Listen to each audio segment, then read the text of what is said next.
Buenos días para todos. ¿Me pueden confirmar, por favor, si tienen audio y pantalla con un 5 al chat?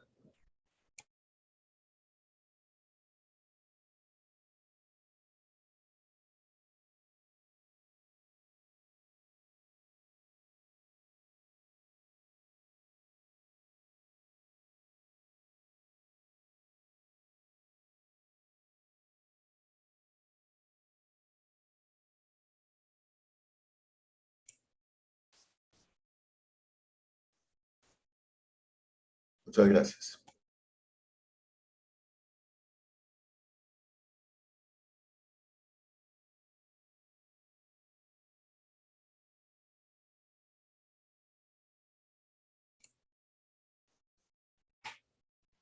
Bien, vamos a iniciar el día de hoy. No sin antes darle las gracias a Dios Padre Todopoderoso que nos permite una transmisión clara y limpia como siempre.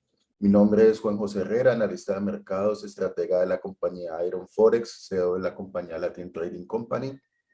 El día de hoy vamos a estar viendo una visión primero macroeconómica, una visión en el tema de lo que tiene que ver con los aspectos fundamentales del mercado y luego veremos los aspectos técnicos. Una nota legal, esto es un material educativo que no tiene incidencia dentro de tus decisiones de inversión. Recuerden que los mercados financieros conllevan a riesgos que son bajo su responsabilidad. Manéjalo con gestión y con racionalidad. Latin Trading Company y Iron Forex no se hacen responsables de tus estrategias de inversión ni de tus resultados. Somos una marca registrada y patentada bajo las leyes de protección del contenido, por lo cual el uso de este material sin previa autorización incurrirá en un delito federal internacional. Perfil del exponente, Juan José Herrera, analista de mercados de Iron Forex para Latinoamérica. Contenido. Coronavirus, Europa, Reino Unido, Estados Unidos, análisis de bono, análisis de materias primas, análisis de divisas y análisis de petróleo.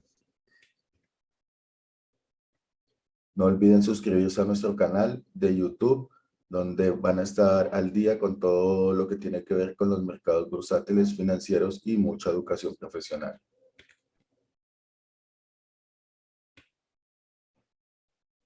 Empezamos el día de hoy con el tema del coronavirus, donde las cifras ya han superado los 307 millones de contagios, los 17.3 millones de casos activos y los 5.5 millones de fallecidos. La crisis parece haber pasado por un nuevo ciclo donde los procesos de vacunación y la letalidad de la variante Omicron parecen ser controlables a pesar de ser más contagiosos.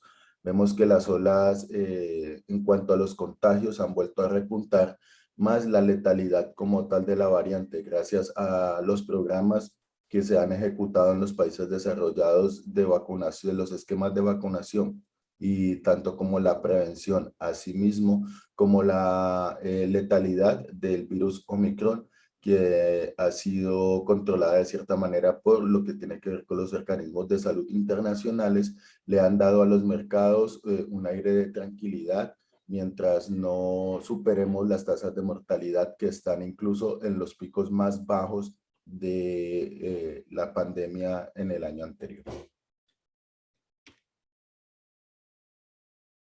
Por el lado de Europa, estamos viendo que los datos del PMI de servicios se ha estabilizado a los niveles pre-COVID. El dato del PMI industrial, que han sido buenos datos en la producción industrial, todavía muestra los niveles muy superiores a la pandemia, alojándose en una subida del 21% desde el año 2020. El Banco Central Europeo insiste en una inflación transitoria y manda un nuevo mensaje claro a no subir los tipos de interés hasta el año 2023. Estamos viendo una postura de lo que es el Banco Central Europeo muy dovish, muy expansiva en cuanto a lo que tiene que ver con los recursos de la política monetaria, y la mayoría de los pensamientos de los líderes de la Unión Europea es que al solucionarse los cuellos de botella y al irse solucionando todo lo que ha tenido que ver con el tema de los atrasos en las cadenas de suministros, irían a ir repuntando sobre una inflación más tranquila, en lo cual, o sea, viendo los datos de inflación que salieron últimamente, por el contrario, vemos que han repuntado. ¿Hasta cuánto el Banco Central Europeo podrá mantener esta postura dovish y expansionista? Hasta que las presiones salariales empiecen a caer sobre los costes de producción, y estos costes de producción en la inflación de los salarios tienen un impacto muy fuerte en la economía, porque este tipo de inflación no revierte. ¿Qué quiere decir esto? Que cuando suben los salarios, así bajen los costes de producción en las cadenas de suministro, se solucionan todas las problemáticas que hayan y la inflación remita, los salarios no van a bajar. Estos salarios, esta ganancia se quedan de cierta manera la clase obrera con ellos, así como cuando sube la madera y suben las casas, y a pesar de que baje la madera, los arrendamientos y la inflación del bien inmobiliario no baja. Estas inflaciones son constantes y ninguna persona estaría dispuesta a que luego de que le paguen más, le vayan a reducir su salario. Entonces, la inflación llega a un 5% desde el 4.9 y llegamos a los niveles no vistos sino desde 1990. Ya se empiezan a ver estos impactos en los calentamientos de los salarios, que es de inflación salarial que estamos hablando, aumentando el costo de la producción sin retorno. Esto tiene un tema bastante interesante, y es que el coste de la producción, cuando aumenta, el productor tiene o el empresario tiene dos opciones. Número uno, o lo reduce del margen de su beneficio, generando menos márgenes de ganancia, y por lo cual los inversores pues obviamente no estarían muy contentos de invertir en una compañía que reduzca sus márgenes de beneficios, o por el contrario, lo traslada al usuario. Al hacer un traslado muy brusco de los costos de producción al usuario, esto se va a traducir también en menos ventas. Entonces, al final termina, yo creo que distribuyendo una parte dentro de lo que tiene que ver con la reducción de los beneficios empresariales, y por el otro lado, haciendo también un sobrecosto de la producción de bienes, de productos y servicios. Esto quiere decir que se genera una inflación por una parte y por el otro lado una reducción de los beneficios. Me regalan un 5 al chat si comprenden este término y si están con audio y pantalla bien. Muy buenos días para vuelta.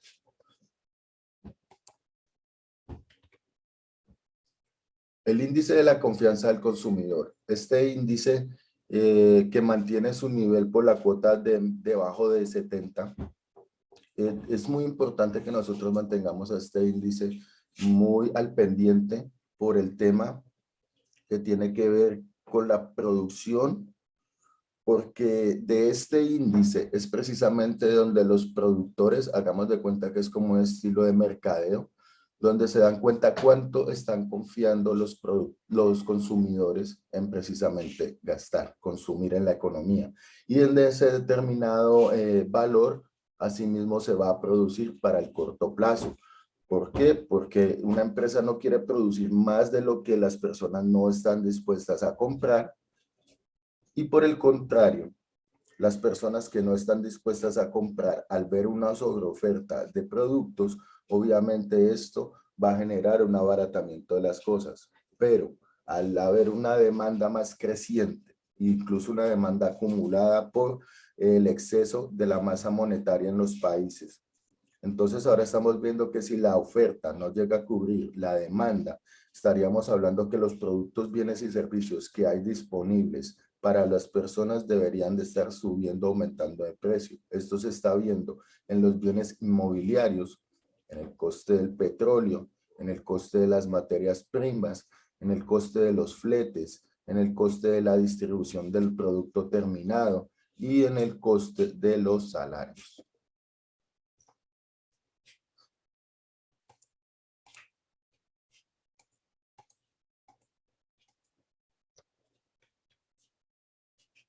Por el lado del Reino Unido, vamos a tener los datos del Producto Interno Bruto para esta semana en Reino Unido. Así que ese es el dato que van a estar pendientes para las libras. Vamos a conocer precisamente los datos de producción, en el cual el Reino Unido tiene unas expectativas de crecimiento, así que vamos a esperar qué tan cercano es el forecast o lo esperado con el dato real para determinar cuánto es el desequilibrio o el spread que resulta del dato esperado con el dato final. Esto nos va a determinar los movimientos de las políticas fiscales y monetarias que están tomando, si realmente están funcionando, si sale un dato cercano a lo esperado, o si por el contrario, las soluciones que han tratado de tomar el Banco Central de Inglaterra han sido equívocas y deberían de ir revertiendo hacia algo más expansivo. Esperemos en la producción el dato a ver qué determina y qué posiciones se terminan tomando para la libra por el resto de año. Por el lado de Estados Unidos, tenemos que los datos del PMI, a pesar de bajar, aún están muy por encima de los niveles prepandemia. Esta semana se darán los datos del coste de la canasta familiar o del IPC, en el cual se espera un 7.1%. Las expectativas de la inflación subyacente están por el 5.4%. A ver, aquí hay un dato bastante interesante que ustedes tienen que tener en cuenta. Es la inflación subyacente de la inflación que no computa alimentos ni energía y es la que tiene en cuenta la Reserva Federal para tomar las decisiones de la política monetaria. Entonces, aquí tenemos que hablar de la meta de la Reserva Federal, y es que la Reserva Federal cuenta con una meta de la inflación subyacente anual del 2%. Aquí ya estamos hablando que están esperando un 5.4%. De un 2% a un 5.4%, estamos hablando realmente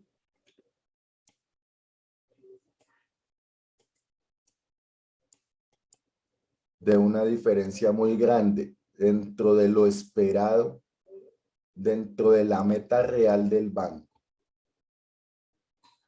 Esto que puede llevar a las decisiones de la Reserva Federal a incluso cambiar toda su política monetaria que estaban llevando de una manera tan expansiva, para no incluso hablar de la aceleración de tapering e incluso hablar de los recortes de los balances de la Reserva Federal.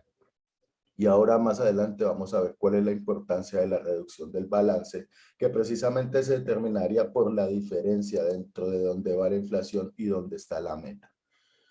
Los datos de inflación de las presiones salariales aumentan y esta es la inflación que estábamos hablando persistente, una inflación que no revierte.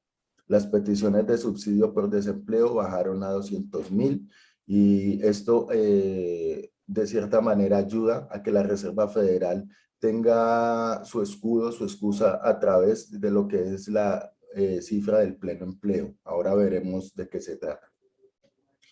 Los costes de la producción han superado lo del año 2011, quedando por encima del 8.7%. Recuerden que los costes de la producción es lo que cuesta precisamente producir y entregar el producto terminado.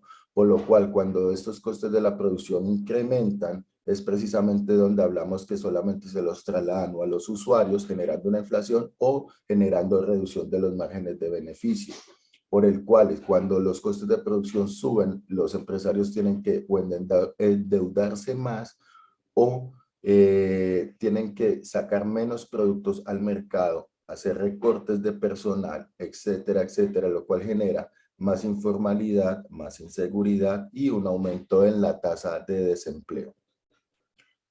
Los costes de producción son muy importantes mantenerlos en vila porque desde ahí es desde donde precisamente se van a dar los impulsos del crecimiento económico de una nación. El coste pagado de servicios es del 82.5%, del 83.5% y la tasa del desempleo que es del 3.9%, situándose en la zona de pleno empleo. Es allí donde la transitoriedad de la inflación, con el cual la Reserva Federal habla, que no podría ser tan transitoria, por lo menos hasta finales de mayo de este año, donde terminarían los recortes de la compra de los paquetes de estímulos y asimismo podría iniciarse la reducción del balance del banco y vamos a ver ahora la importancia de esa reducción.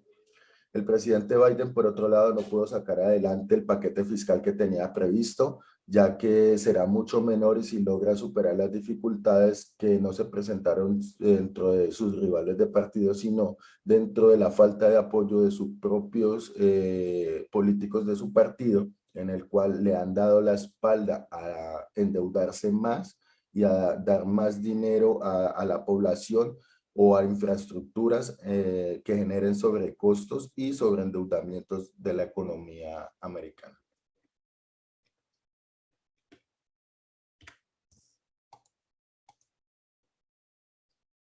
La inflación general, como ven, ha venido desde el año 2020, desde el año, hace 2 años prácticamente, subiendo de una manera a un ritmo mucho más acelerado de lo que suben los salarios, de lo que sube la tasa de empleo.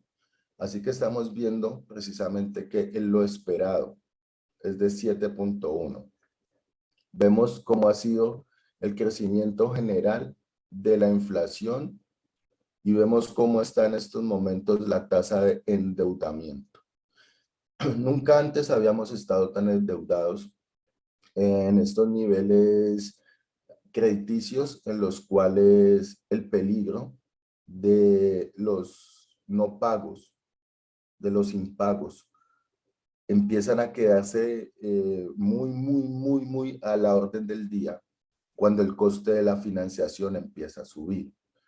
¿Cuándo sube el coste de la financiación? Cuando la Reserva Federal suba las tasas de interés, que estamos esperando según Goldman Sachs, que suba 4 veces las tasas de interés durante el 2022, cosa que no creo que pase.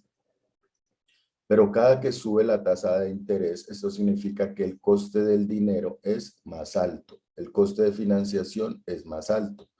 Y ahora, si yo voy a un banco a pedir dinero y es más alto y estoy bien endeudado y me van a dar dinero más caro para yo poder pagar mis nóminas, para yo poder sacar mi producción, pues al final voy a determinar de no tomar estos créditos y voy a empezar a endeudarme más y más y más y de esta manera al final terminará en una bancarrota porque ya no puede solventar todo el endeudamiento si el coste de la financiación es tan alto.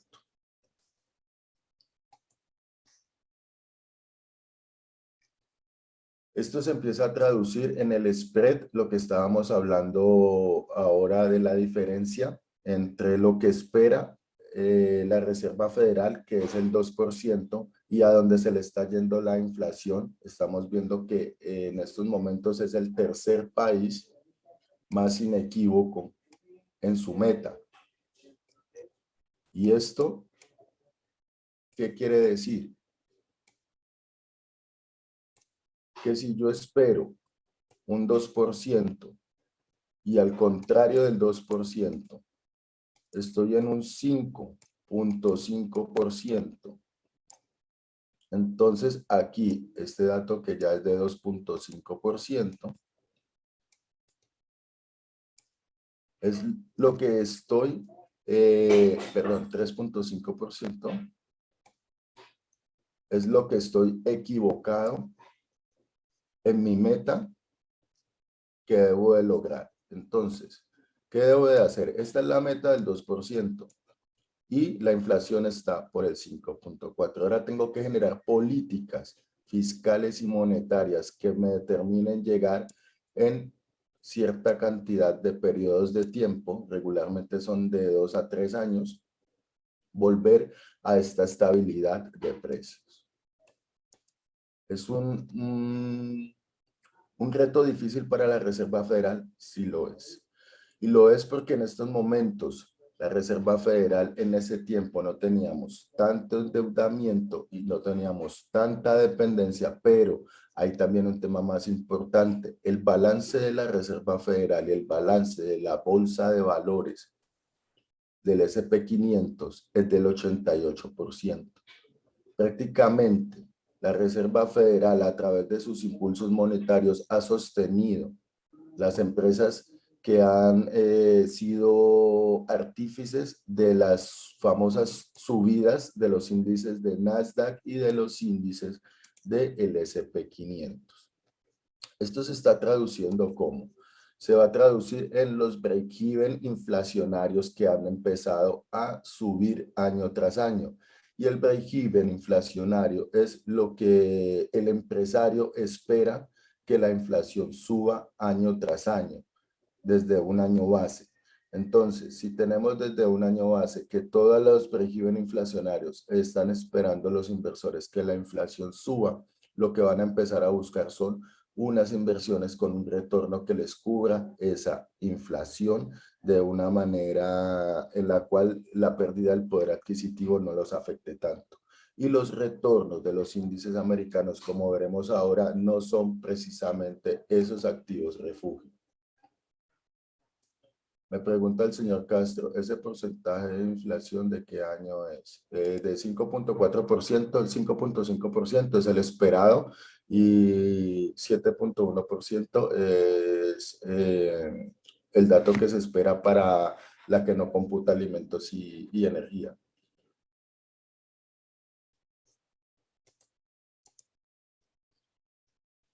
No más deuda y reducir el balance de la Reserva Federal justo en los niveles de pleno empleo. Esto se intentó solamente una vez en el año 2018 con un resultado fatal para las inversiones de la bolsa en renta variable.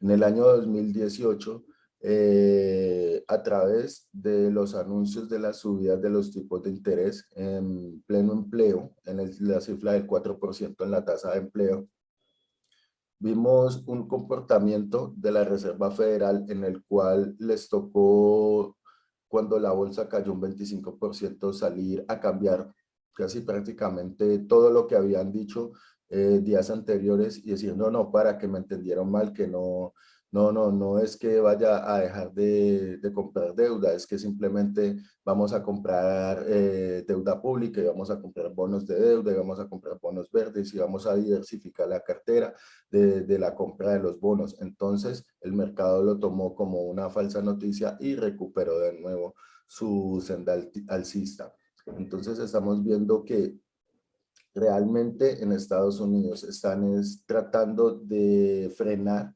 esta política expansiva de endeudamiento y tratar de frenar la masa monetaria a través de la reducción del balance y no solamente de la reducción de la compra de la deuda. Entonces, con la reducción del balance, ¿en qué se afecta esto? Que tanto la bolsa como el S&P 500, como pueden ver ustedes aquí, la línea azul es el balance de la Reserva Federal, la línea roja es el S&P 500.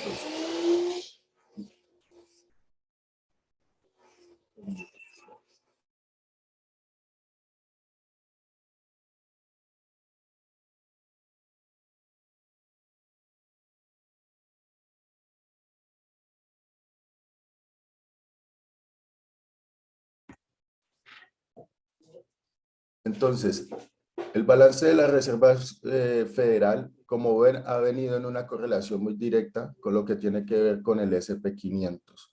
Y cuando vayan a reducir el balance de la compra de la deuda, obviamente se va a notar esta misma correlación positiva en el S&P 500 cuando los beneficios empresariales no están cubriendo los costes de la pérdida del poder adquisitivo de la inflación.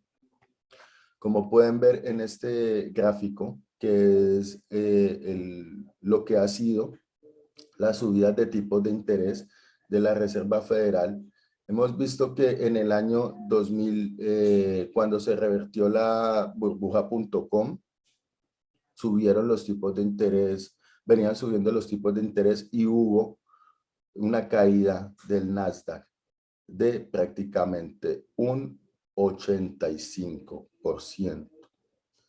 ¿Por qué les menciono directamente el Nasdaq?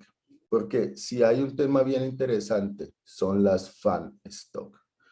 Y es que en el S&P 500 hablamos de 500 de las mejores empresas de los las 500 mejores empresas de los Estados Unidos, pero de estas 500 empresas de los Estados Unidos, vamos a ver cómo han sido los retornos, las ganancias o los beneficios de estas empresas conocidas como fan stock.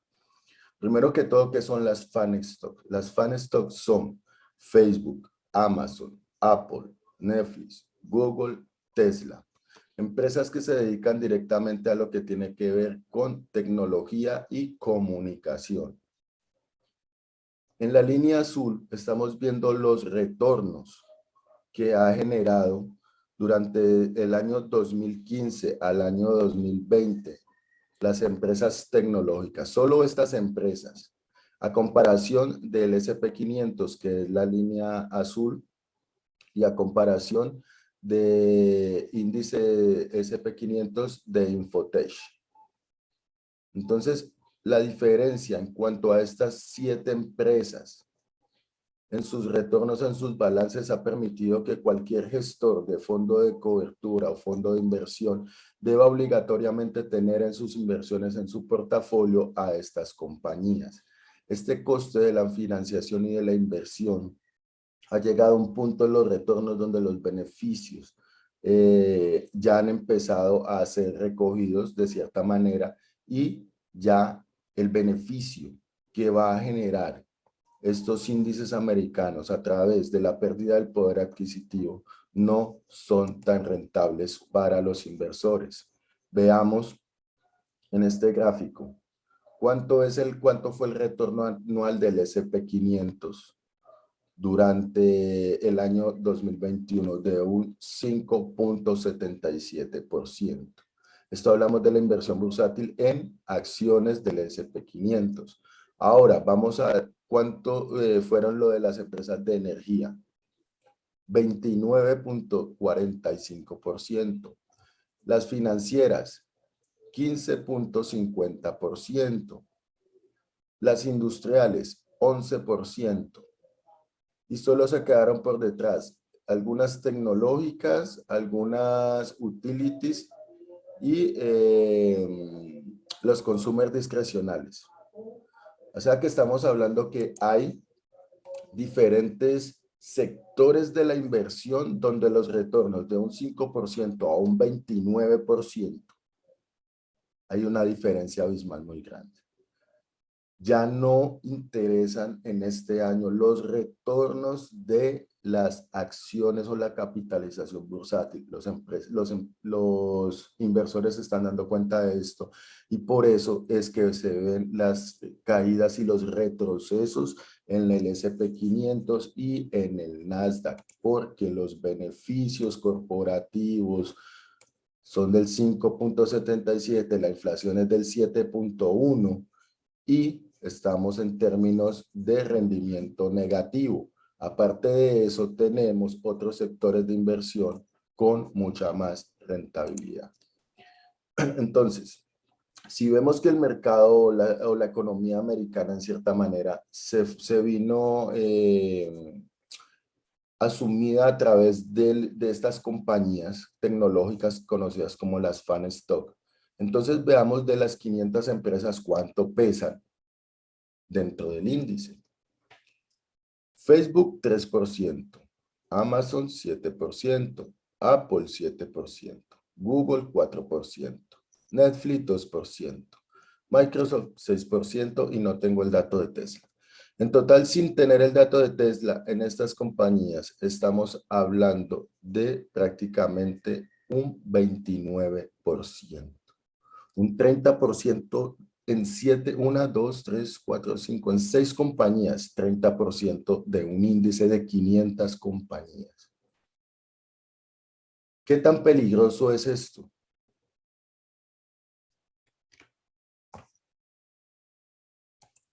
Imagínenselo ustedes. Si Goldman Sachs espera 4 subidas de tipos de interés, el coste de la financiación para estas empresas va a ser mucho más alto, por el cual los retornos y los beneficios no van a ser del 5.4% como el año pasado, sino mucho menores. A eso estamos viendo que si hay otros campos de la inversión donde podemos generar mejores retornos, Entonces, estamos viendo que los inversores muy probablemente empiecen a salir de estas compañías y se empiecen a ver los retrocesos en las capitalizaciones bursátiles infladas de las fan stock, en las cuales muchas veces sus retornos ni siquiera eran acordes a su capitalización, como en el caso de Tesla. Entonces, estamos hablando de burbujas, de algo que se ha inflado a través del exceso de la masa monetaria que han inyectado los bancos a la economía, y por el mismo lado se fue hacia la inversión de la renta variable, pero en la renta variable se fue hacia los lados de lo tecnológico y ahora eso ya no está funcionando porque sus retornos no cubren la pérdida del poder adquisitivo y estos nuevos inversores terminan generando falsas cotizaciones de estas compañías. ¿Cómo reacciona el mercado a las subidas de los tipos de interés? Como les hablé en el año 2001, cuando estalló la burbuja.com, si ven las tasas de tipos de interés a comparación del mercado, cuando estaban bajando, el mercado también estaba bajando. Cuando estaban subiendo, el mercado también estaba subiendo. Entonces, aquí hay un tema interesante. Cuando subieron las tasas de interés y reventó la burbuja.com, se vino toda la caída de la economía en ese momento. Tuvieron que bajar todo esto, las tasas de interés. Estamos hablando de 2001, empezó desde el 2001 y terminó en el año 2003. Entonces, se demoraron prácticamente 2 años para que el mercado empezara, desde que empezaron a bajar las tasas de interés, 2001, para que el mercado respondiera a la alza, todo esto. Pero ahora las tasas de interés no las podemos bajar más. Entonces, cuando el mercado empezó a subir y empezaron a subir las tasas de interés, bajaron, el mercado subió porque subieron los intereses, pero bajaron los impuestos. Aquí les dieron auxilios fiscales a las compañías y les redujeron los impuestos. Y estos taxes se generaron en los costes de ganancias, en los beneficios, en los márgenes de beneficios, en los cuales les permitió un crecimiento económico. Pero luego, otra vez, cuando subieron las tasas de tipos de interés para el año 2008, justo en el pleno empleo, el mercado se les cayó un 25%. Y otra vez tuvieron que hacer la misma maniobra de subir las tasas de interés, de bajar las tasas de interés de nuevo hasta llegar al límite donde las tenemos hoy. Y el mercado apenas vino a responder 1, 2 y 3 años después.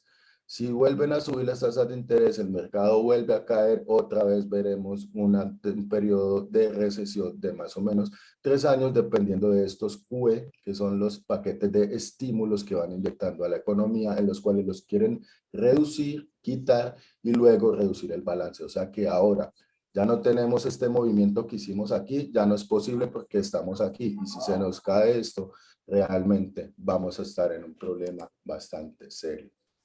Esta es la bolsa de valores a nivel global, las bolsas de valores a nivel global, y vemos cómo el crecimiento ha llegado desde el último año, del año 2020 al año 2021, un crecimiento en la bolsa de valores superior a lo visto durante 15 años atrás. Es decir, nunca antes se invirtió tanto dinero en la bolsa de valores como se invirtieron durante estos 2 últimos años de la pandemia. Este es el movimiento inflacionario del cual estamos hablando que se debe de corregir y limpiar para que se genere un mercado más equitativo y más estable de precios.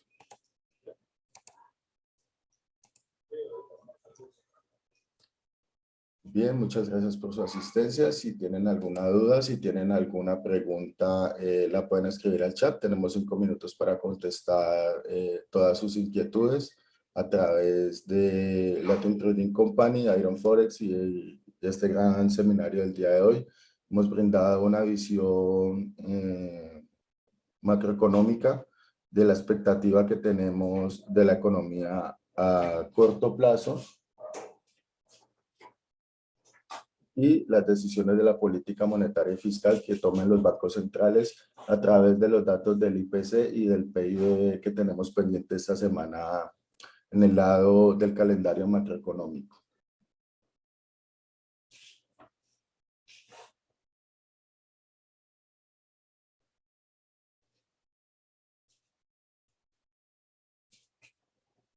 Si todo está muy claro, me regalan un 5 al chat. Si no tienen preguntas.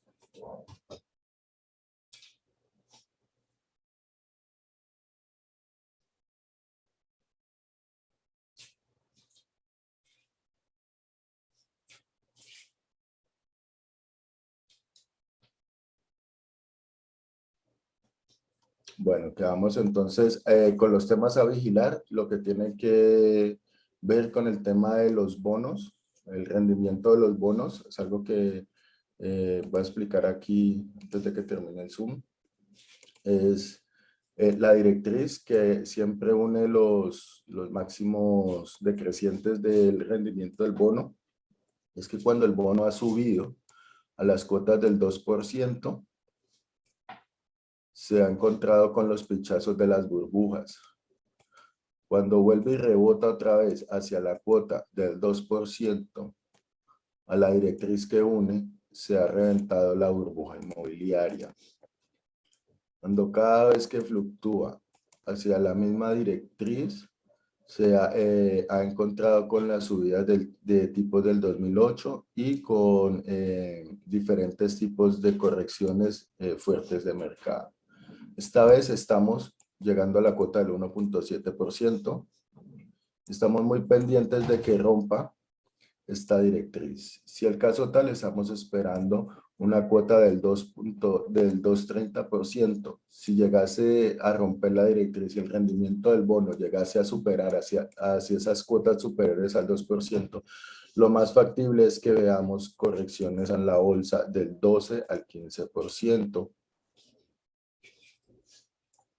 En todos los componentes de la renta variable, porque la renta fija estaría superando con mucho margen lo que tiene que ver el riesgo, porque estas inversiones son a bajo riesgo y estaría estando muy cerca de los rendimientos reales de la renta variable, para lo cual se debería de trasladar todo el capital inversor de la renta fija a la renta variable, generando estas caídas de mercado.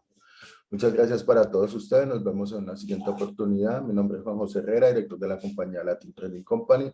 Los invito a todos a suscribirse a este canal de YouTube, en el cual vamos a estar viendo semana a semana todo lo que tiene que ver con el entorno de los mercados financieros y bursátiles. Nos vemos en una siguiente oportunidad, chicos. Familia LTC, go.